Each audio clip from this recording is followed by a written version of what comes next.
The birth of John the Baptist. Over 2,000 years ago, just before Jesus was born, there lived a man named Zacharias. His wife's name was Elizabeth. They were very old and a little sad, for they had no children. But they served God faithfully and well, and deep down inside they knew that God would always do what was best for them. Zacharias was a priest who used to take turns with other priests working in the temple at Jerusalem.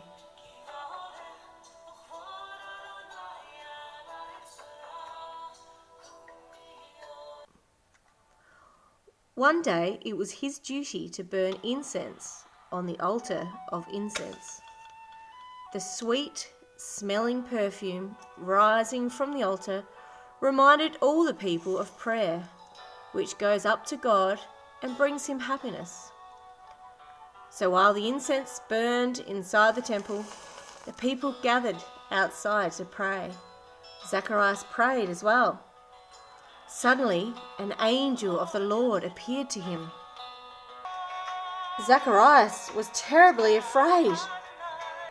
But the angel said to him, "Fear not, Zacharias, for your prayer is heard, and your wife Elizabeth will bear you a son, and you will call his name John, and you will rejoice at his birth." Then the angel told Zacharias that his son would have a special work to do. He would teach the people so that they would be ready to hear God's Son when he came. Zacharias could not believe that this great honor was going to happen to him. He wondered if he had heard the angel correctly, and if all this would be done by his son. Zacharias wanted to know how this would happen, as he was old, and so was his wife. The angel said, "I am the angel Gabriel, who stands in the presence of God. Behold, you will not be able to speak until the very day that these things will be performed, because you didn't believe my words." Soon afterwards, Zacharias and Elizabeth found out that the angel Gabriel was right, and they were going to have a baby. At the right time, the baby was born. All their friends and relatives came to see him. They were so happy for Zacharias and Elizabeth.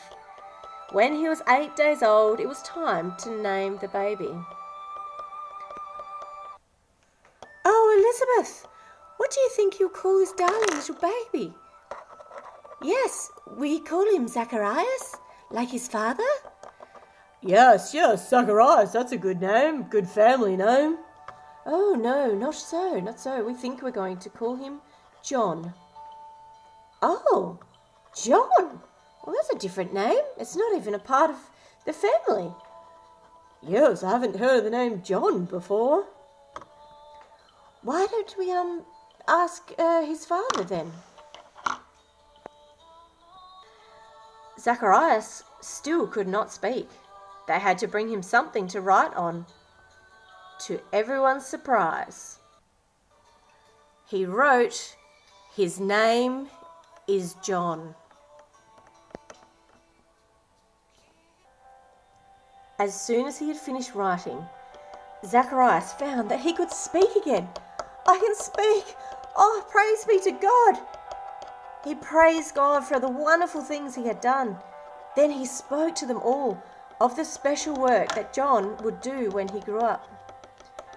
"You, my child, will be called the prophet of the highest, for you will go before the face of the Lord to prepare his ways, to give knowledge of salvation unto his people, by the forgiveness of their sins. He will speak God's words and make the people ready to listen to the Lord Jesus Christ when he came. He would teach them what they must do to please God and be saved by having their sins forgiven." Everyone who lived near Jerusalem heard about these wonderful events. They thought that this child must be going to be very important for all these strange things to happen. When God makes a promise, he always keeps it.